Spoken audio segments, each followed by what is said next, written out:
პოლიტიკაზე არა, თქვენის დებართით ვისაუბროთ ახლა ფეხბურთზე. თუმცა მე მინდა დაბეჭდებით გთხოვოთ, რომ ბოლომდე მოусმინოთ იმ ვიდეო ბლოგს, რომელსაც ახლა წადევნებთ. თვალყურს რამდენი წუთი არის გამომივა, არ ვიცი. მსოფლიო ჩემპიონატი დაიწყო ფეხბურთში. ჩემთვის 78 წელსაც თუ მივიღებთ ხედველობაში, რაც ვუყურებთ, ეს არის შესაბამისად 78, 82, 86, 90, 94, 98, 2002, 2006, 2010, 2014, 2018, 2022 და 2026 მე-13 მსოფლიო ჩემპიონატი, რომელსაც მივადევნებ თვალყურს შეძლების დაგვარად, მაინც ასე ვიტყვი, იმიტომ რომ თქვათ 86-ის ყველა მატჩი ვნახე და აი 2022-ის ყველა მატჩი ვნახე, მეთქი რო გითხრათ ტყუილი გამომივა. მაგრამ ახლა ამაზეც არ ვსაუბრობ. ახლა ვლაპარაკობ იმაზე, ვინ არის ჩემეული გაგებით მსოფლიოს ყველა დროის საუკეთესო ფეხბურთელი. მარადონისტები იტყვიან, რომ მარადონაო. მესის მომხრეები იტყვიან, რომ რასაკვირველია ლეო მესიო. აი შედარებით ძველი თაობის წარმომადგენლები კი არ უღალატებენ ბიჭს, რომელიც 1958-ში გამოჩნდა ბრაზილიის ნაკრებში, არასრული 18 წლის იყო მაშინ. სწორედ ედსონ არანტეს დო ნასიმენტოთი დავიწყოთ, ედსონ არანტეს დო ნასიმენტო პელეთი დავიწყოთ, მართლაც გააოცა პელემ. არასრული 18 წლის იყო, აქ გითხარით, ოქტომბერშია დაბადებული პელე, 58-ში მთელი მსოფლიო. და ისეთი რაღაცეები ჩაიდინა, ისეთი რაღაცეები გააკეთა, რომ იმხანად ბრაზილიის ნაკრებში ვინც ბრწყინავდა, ისინიც კი ერთგვარად ან გარკვეულწილად დაჩრდილა, ჭყალებში დაჩაგრა.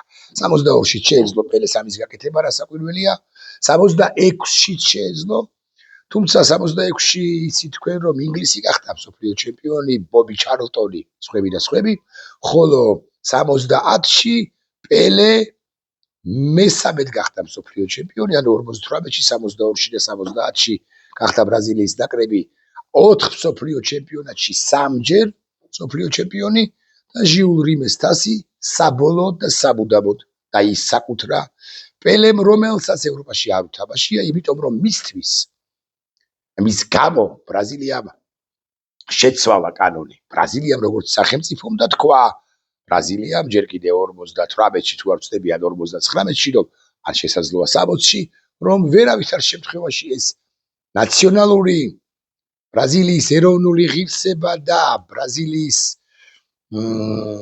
ეროვნული კუთვნილება პელე და საერთოდ ვერც ვერავინ, ვინც ბრაზილიის ეროვნული ღირსებას წარმოადგენს, ისინი ქვეყანას ვერ დატოვებენ, რეალი, იუვენტუსი და ევროპის წამყვანი სხვა კლუბები ეპატიჟებოდნენ იმხანად ედსონ არანტეს დო ნასიმენტო პელეს. და ბევრს მიაჩნია დღესაც, რომ პელე იყო, პელე არის და პელე იქნება მსოფლიოს ყველა დროის საუკეთესო ფეხბურთელი, მაგრამ 86-ში მისი ტახტი მოირყა და გამოჩნდა ფეხბურთის დიდი ეგო. 82-ში გამოჩნდა გულახდილები თუ ვიქნებით და 78-ში უნდა გამოჩენილიყო ლუის ცეზარ მენოტი, ცოტა უფრო სხვაგვარი რომ ყოფილიყო, სხვაგვარად რომ გაეხედა იმ ფეხბურთელისთვის, რომელსაც მიხვდით ალბათ, ვისაც გულისხმობ, სხვაგვარად რომ გაეხედა იმ ფეხბურთელისათვის, მაშინ 78-ში არასრული 18 წლის ბიჭისათვის. 82-ში გამოჩნდა ის არგენტინის ნაკრებში მსოფლიო ჩემპიონატზე, 86-ში კი გამოჩნდა და როგორ გამოჩნდა, თან 5 გოლი ხომ გაიტანა, მათ შორის მსოფლიო ჩემპიონატებზე გატანილი საუკეთესო გოლი დღემდე, აი რამდენი ხანი გამოხდა და ამგვარი რამ ვერავინ ვერ გაიმეორა. ვერავინ, მიუხედავად იმისა, რომ უზარმაზარი მასშტაბის ფეხბურთელები იმხანადაც იყვნენ და უკვე შემდგომაც ხომ მოვიდნენ ფეხბურთში. ცხადია, ვსაუბრობ დიეგო არმანდო მარადონაზე, კუსტურიცას ფილმში დიეგო მარადონა ამბობს ამგვარ რამეს. მე რომ იმ ცხოვრებით არ მეცხოვრა, რა ცხოვრებითაც ვიცხოვრე, ვინიცის და გაცილებით დიდი ფეხბურთელი ვიქნებოდიო. ჩვენ გვახსოვს მარადონა ვაშლს როგორ კენწლის, ჩვენ გვახსოვს მარადონა პინგ-პონგის ბურთს როგორ კენწლის, ჩვენ გვახსოვს მარადონა როგორ კენწლის ჩოგბურთის პატარა ბურთს, ჩვენ გვახსოვს მარადონა როგორ კენწლის დედამიწის ხელა მეთქი ასე ვიტყვი დედამიწის ფორმის უზარმაზარვეება ბურთს ჩვენ გვახსოვს მარადონა ზონარებ თასმებს შეხსნილი თუ არ ვწდები მიუნხენში და არ ვწდები როცა ის ვარჯიშობს ხურდება და საოცარ რამე ებსაკეთებს ეს ფეხბურთის ჯადო ქარიკაცი რომლის მარცხენა ბევრად უკეთესი იყო ვიდრე მარჯვენა თუმცა მარჯვენა ისეთი იყო ბევრ მემარჯვენეს რომ შეშურდება დღესაც მარადონა იყო საოცარი ფეხბურთელი და მარადონამ არა მარტო შეარყია არამედ ბევრი საზრით ტახტიდან ჩამოაგდო კიდეც Edson Arantes do Nascimento Pele barem ვიტყვი რომ ცდარია მოსაზრება იმის თაობაზე რომ მარადონა თუ პელე დი სტეფანო თუ ეუსებიო კრუიფი თუ პუშკაში ხო ვერ ითამაშებდნენ ჩვენს დროებაში ისინი ისე მოემზადებოდნენ ჩვენი დროის შესაბამისად იმ მასშტაბის ფეხბურთელები იყვნენ იმ მასშტაბის ტალანტები იყვნენ რომ ხო აბა ის თამაშობს რომელიმე სამხრეთ აფრიკელი პირობითად ლაპარაკობ ან თუნდაც არა სამხრეთ აფრიკელი და ვინმე ვინც თამაშობს ახლა რომელიმე წამყვარ ლიგაში და აი მარადონა კი ვერ ითამაშებდა პელე ვერ ითამაშებდა გარინჩა ვერ ითამაშებდა რა საკვირველია ითამაშებდნენ და ისეთივე სახელს დატოვებდნენ ანუ არა ოდნავ ნაკლებ არამედ ისეთივე სახელს დატოვებდნენ როგორი სახელიც რა სახელიც მათ დატოვეს წლების თუ 10 წლეულების წინ აღარც პელეა ცოცხალი და აღარც დიეგო არმანდო მარადონა ჯერ ეს უკანასკნელი გარდაიცვალა და უკვე შემდგომ გარდაიცვალა ფეხბურთის მეფე Edson Arantes do Nascimento Pele ფეხბურთის მეფე თუ Edson Arantes do Nascimento Pele იყო მე სულ ვამტკიცებდი ჭყალებში რომ ფეხბურთის ღმერთი იყო ფეხბურთის დიდი დიეგო არმანდო მარადონა რომელიც თბილისის არის ნამყოფი გვარიერად შემოგვწყრაბაში მაგრამ დინამო სტადიონზე ბორის პაიჭაძის სახელობის სტადიონზე მაინც გამოვიდა და მაინც ითამაშა მე მაქვს ფოტოშურის გადაღებული ფოტო მასთან ერთად თლად ზუსტი სიტყვა არის ფურცელს ვაწვდი რომ მოაწეროს ხელი ავტოგრაფი დასვას იმ ფურცელზე და ეს ფურცელი ჩემს სახლშია საპატიო ადგილასო ასე რომ ამბობენ წავიდა მარადონა რომელმაც 4 მსოფლიო ჩემპიონატი ითამაშა ორჯერ ფინალში იყო ანუ იყო 86-ში გერმანიასთან და დაამარცხა არგენტინამ გერმანიის ეროვნული ნაკრები და დაამარცხა არგენტინა გერმანიის ნაკრებთან 90-ში 94-ის ჩემპიონატი როგორიც იყო კი გახსოვთ და მე რომ მკითხოთ მე გიპასუხებთ ასე რა საკვირველია გაუჩალიჩეს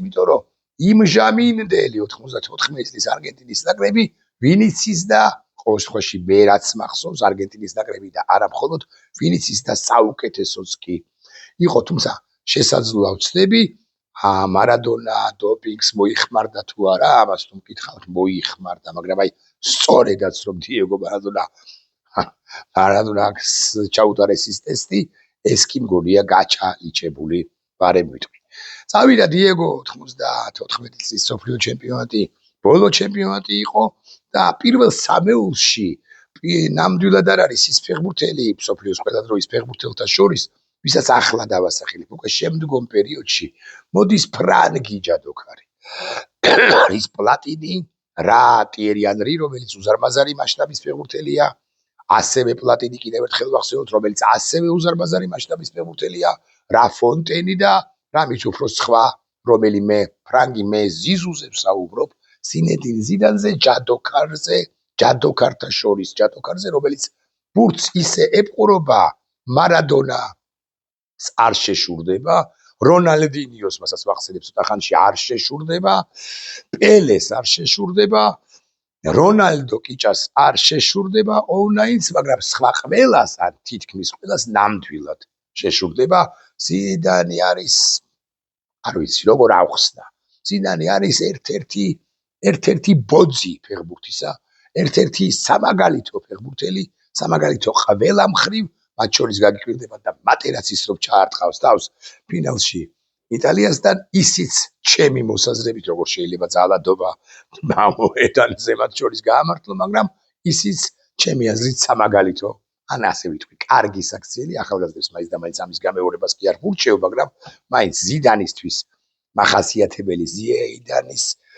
ზიდანი ამ საქციელითაც გამოირჩა ხო ამ საქციელითაც შეიძინა ის სახელი, სახელიც მან დატოვა ფეხბურთის ისტორიაში, რასაკვირველია. იუვენტუსში, მაგრამ აი 5 ნომრად თამაშობდა, უჩვეულო 5 ნომრად თამაშობდა ფეხბურთელი, რომელსაც მუდმივად 10-იანი უნდა ჰქონოდა, 10-იანი უნდა ყოფილიყო, მუდმივად უნდა ყოფილიყო 10-იანი, 5 ნომრად თამაშობდა მადრიდის რეალში და იქ ფენომენალურ ფეხბურთს გვაჩვენებდა თამაშობდა, რასაკვირველია სხვა ფენომენალურ ფეხბურთელებთან ერთად იმ ფენომენალურ ფეხბურთელებს შორის ერთია გამორჩეული, ჩემი მოსაზრებით, ანუ რასაკვირველია შეგვიძლია ვილაპარაკოთ ბეკემზე, რასაკვირველია ვილაპარაკოთ კაფუზე, კი არა რობერტო კარლოსზე, სხვებზე, მაგრამ ერთი გამორჩეულთა შორის გამორჩეულია ზიდანის გარდა. ანუ ფიგურზე შემიძლია 4 სიტყვის თქმა, მაგრამ ერთი გამორჩეულთა შორის გამორჩეულია, ეს არის O9, ანუ რონალდო, რომელსაც გაცილებით დიდი ფეხბურთის თამაში შეეძლო, ასეთი ტექნარიო, ასე რომ ამბობენ ჩვენი მამები ამბობდნენ, ხო, ასე შენობით ბურთთან, აქ იგითხარით ზიდანი იყო, რონალდინია იყო, მესი არის, მარადონა, პელე იყვნენ, მაგრამ ეს არის ფენომენალური ფეხბურთელი. ეს არის ფეხბურთელი, რომელმაც ძალიან ბევრ ბავშვს, ეს ძალიან მნიშვნელოვანი ამბავია, ბევრ ბავშვს მსოფლიოში შეაყვარა ტყავის ბურთიო, ასე რომ ამბობენ, ფეხბურთის ბურთი. და რონალდო არ არის ყველა დროის საუკეთესო ფეხბურთელი, მაგრამ ხუთეულში აქ იგითხარით ისიც ზიდანის არ იყოს, ხდება. რონალდინიოს შემდეგ, უკაცრავად რონალდოს შემდეგ ფეხბურთში მოდის რონალდინიო პარალელურად, მოდი უფრო ზუსტი რო ვიყო, რომელიც კიდევ ერთი ბრწყინვალების განსახიერება ფეხბურთელი, აი რატომ უნდა გიყვარდეს, რატომ უნდა გრძნობდე ფეხბურთს, როცა უყურებ რონალდინიოს, ხვდები რომ არსებობენ ადამიანები, რომლებიც ქმნიან იერსახეს ფეხბურთისა, ზიდანი, რონალდო, რონალდინიო, კრისტიანო არ უნდა ვახსენოთ, ნახეთ რამდენი წლის არის ეს ათლეტიკაცი და როგორ თამაშობს დღესაც. ადრე 40-51 წლის ფეხბურთელები დაახანია გასულები იყვნენ პენსიაზე. რა ხანია ბურთს არ ეკარებოდნენ იმ ხანად. 30, 32, 33 წლის ფეხბურთელი გვარიანი ვეტერანი იყო. ეს ბიჭი, ეს კაცი ავაკრიტიკოთ რამდენიც გნებავთ, მაგრამ შეუძლებელია რომ არ დავაფასოთ ის როგორც ათლეტი. ათლეტი ერთის მხრივ, რომელიც საკუთარ თავზე მუშაობს, ვარჯიშობს, ფორმას იუმჯობესებს, არ ინარჩუნებს. ამავდროულად გოლიადორი მართლა პელემ რამდენი ბურთიც გაიტანა, იმაზე მეტი ბურთი გაიტანა, წარმოიდგინეთ, კრისტიანო რონალდო. და ყველა დროის საუკეთესო გოლიადორია ეს კაცი. ამიტომ შეუძლებელია ის არ დააფასო, ასევე მადრიდის რეალის ყოფილი ფეხბურთელი, რომელიც დღეს კარიერის პიკში სულაც არ არის. მაგრამ დღესაც ამბობს, რომ მე არავის დაუთმობ, მათ შორის არც ლეო მესის არ დაუთმობ პირველობას და ეს მსოფლიო ჩემპიონატი რო დაიწყო. ახლა ხან რო დაიწყო, მისთვის ბოლო ანტიკრისტიანოისტებს გაეხარდებათ, მისთვის ბოლო გაფართხალება, ეს სიტყვა გაახარებთ. მე არ მგონია, რომ კრისტიანომ ჩამოაგდოს ტახტიდან ლეო მესი. დარწმუნებულიც ვარ, რომ არ ჩამოაგდებს, ვერ ჩამოაგდებს, მაგრამ კრისტიანო რომ არ დააფასო, ფეხბურთი საერთოდ არ უნდა გესმოდეს. რასაკვირველია, ხსენებული 4 ფეხბურთელი არო ზიდანი, O9, რონალდო, რონალდინიო, კრისტიანო 6-ეულში, 7-ეულში შედიან. აი, პირველი 2 ერთმანეთს რო ეჯიბრება ფეხბურთში, ვინ უკეთესია და ვინ მეტია, ისინი კიდე გისახელეთ დავუბრუნდეთ. პელე, მსოფლიოს 3 გზის ჩემპიონი, მიუხედავად იმისა, რომ 62-ში მას პრაქტიკულად წვლილი არ შეუტანია ბრაზილიის გაჩემპიონებაში. 58-ში ხომ შეიტანა და 70-ში შეიტანა. პელე, ედსონ არანტეს დო ნასიმენტო პელე, რამდენიც არ გვიყვარდეს ბრაზილიის ნაკრების ზოგს, გვიყვარდეს, მე კი ასე პირველ პირში ვიტყვი, იმიტომ რომ მე არ ვარ ბრაზილიის ნაკრების კომაგი, თუმცა ჩემი უახლოესი მეგობრები არიან, მათ რასაკვირველია პატივისცემას უდასტურებ, შეუძლებელია არ აღიარო, რომ ბრაზილია იყო და არის ვარსკვლავების სამჭედლო, გერმანია სყოლია, დიდი ვარსკვლავები. იტალიას ყოლია ვინიცის და უფრო დიდი ვარსკვლავები ვიდრე გერმანიას. ინგლისს ყოლია რასაკვირველია, ჰოლანდიას ყოლია სხვა თუ არაფერი. აი პელედან ვიდრე მარადონამდე იყო კაცი, რომელსაც ფრინავი ჰოლანდიელი შეერქვა იოჰან კრუიფს საუბრობდა იოჰან კრუიფის შემდეგაც უშუალოდ ჰოლანდიის ნიდერლანდების ნაკრებში იყო ორი ფეხბურთელი სულ მინიმუმ და ვინცის და მეტიც ესენი არიან რუდ გულიტი და მარკო ვან ბასტენი. ჰოლანდიასაც ყოლია ესეთი უზარმაზარი მასშტაბის ფეხბურთელები ფრანგებს, იტალიელებს, ესპანელებს ყოლიათ როგორ არ ყოლიათ, მაგრამ ბრაზილიას არგენტინელებს, მაგრამ ბრაზილიას რომ ყოლია რაოდენობით ვარსკვლავები, აი ისეთები რა, სხვებისთვის რომ პირველები იქნებოდა, აი მაგალითად ზიკო რო ყოფილიყო არა ბრაზილიელი, არამედ შოტლანდიელი მაგალითად. ან სწორედაც რომ ჰოლანდიელი, ნიდერლანდელი, ან იტალიელი თუნდაც წარმოიდგინეთ რამხელა მე თუ მკითხავთ გაცილებით დიდ სახელს დატოვებდა ვიდრე რობერტო ბაჯო, ჯანფრანკო ზოლა, ტოტი, დელ პიერო, პირლო და ახლებით იმავე პოზიციის ფეხბურთელებზე საუბრობ. მოკლედ ბრაზილია გასაკვირველი არის ასეთი სამჭედლო უზარმაზარი მასშტაბის ფეხბურთელებისა. არგენტინას ჯობს თუ არა? ხო, არ ვიცი. რა გითხრათ. მე არგენტინის კომაგი ვიტყვი რომ რაოდენობრივი თვალსაჩინით გასაკვირველია ჯობს რამდენი არგენტინელი ფეხბურთელი შეგვიძლია გავიხსენოთ მეგა ვარსკვლავი თუ გნებავთ ომარ სივორიც მივათვალოთ და თუ გნებავთ დი სტეფანოსაც დავუტოვოთ არგენტინული იდენტობა სივორი, დი სტეფანო, კემპესი, აი ბერტოლის ხო ვერ ვიტყვი, მარადონა, რიკელმე, რედონდო, ორტეგას ხო ვერ ვიტყვი, ბატისტუტა რასაკვირველია, კრესპოს ხო ვერ ვიტყვი, ვერონს ხო ვერ ვიტყვი, თუმცა შეიძლება გამიწყდეს ბევრი თქვენგანი დი მარია, მესი, ნუ რამდენი ჩამოვა სახელი 10. ო, მესის მივადექი და მესი არის პირი, რომელმაც იმ ორ თავარ მეფეს, ღმერთსა და მეფეს, მარადონასა და პელეს უთხრა რომ ნო, მე ვარ აქ თავარი.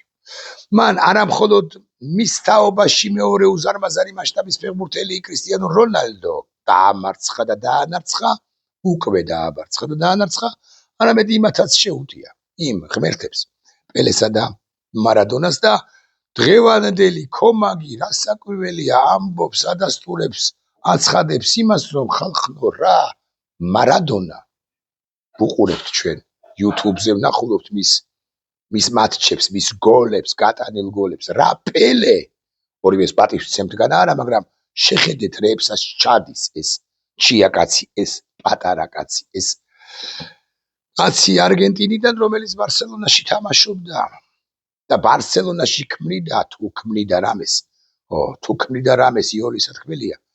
კი არ ქმნიდა რამეს, არამედ ქმნიდა ეპოქას, მთელ ეპოქას კრისტიანო რონალდოსთან ერთად თუ კრისტიანო რონალდოს გარეშე, კრისტიანო რონალდოსთან შეჯიბრებით თუ კრისტიანო რონალდოსთან შეჯიბრების გარეშე რა აკლდა მესის ვიდრე 2022 წლამდე.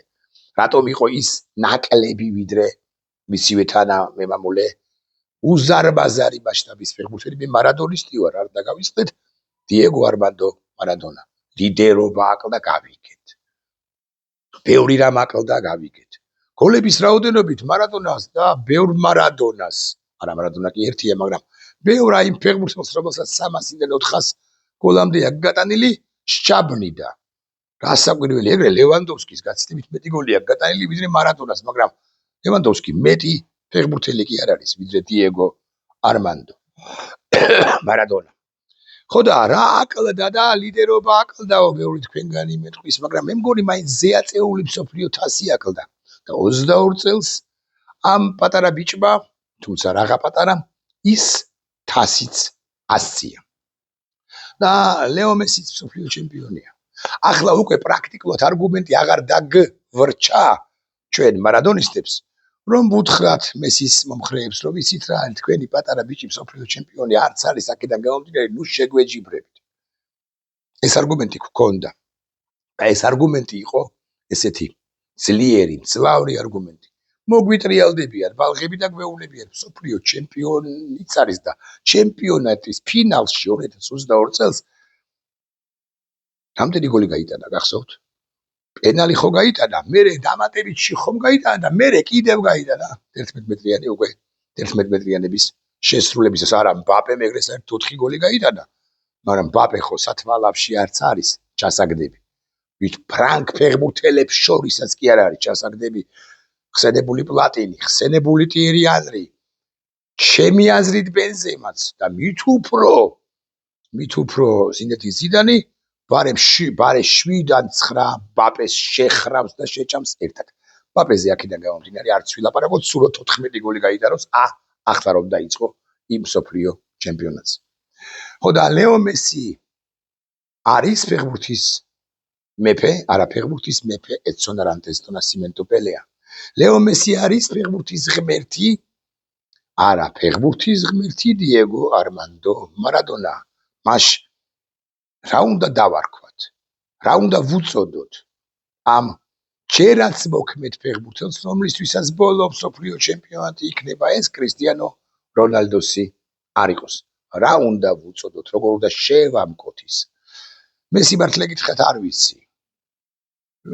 ალბათ მაინც ასე დავარქვათ. ფეხბურთის კარუზო ხოლია ფეხბურთს, მაესტროც ხოლია ფეხბურთს, ღმერთის ხოლია ფეხბურთს, მეფეს ხოლია ფეხბურთს, უფლისწულის ხოლია ფეხბურთს, ფრინავი ჰოლანდიელის ხოლია ფეხბურთს. არ ვიცი მოკლედ.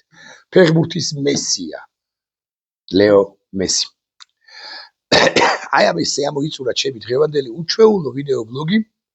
მე გთხოვეთ რომ დარჩენილიყავით ვიდრე ვიდეო ბლოგის ბოლო წინადადების ჩათვლით მოგესმინათ ჩემი მოსაზრებები ფეხბურთზე, რამე ფეხბურთება დააქცია ქვეყანა ჩვენმა ხვითომ.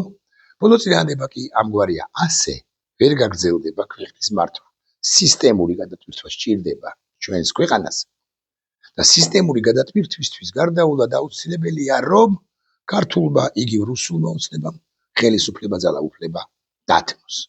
ეს არის გარდაულად აუცილებელი იმისთვის რომ ჩვენ ვიკამათოთ ვინ უფრო დიდი ფეხბურთელია ფეხბურთის ისტორიაში, პელე თუ მესი, მარადონა თუ მესი, მარადონა თუ პელე და საბოლოო ჯამში მაინც ვერ შევთანხმდეთ. თუმცა ვთქვათ ხმამაღლა რომ ფეხბურთი ალბათ მაინც ყველაზე დიადი სახეობაა სპორტისა. ნახვამდის.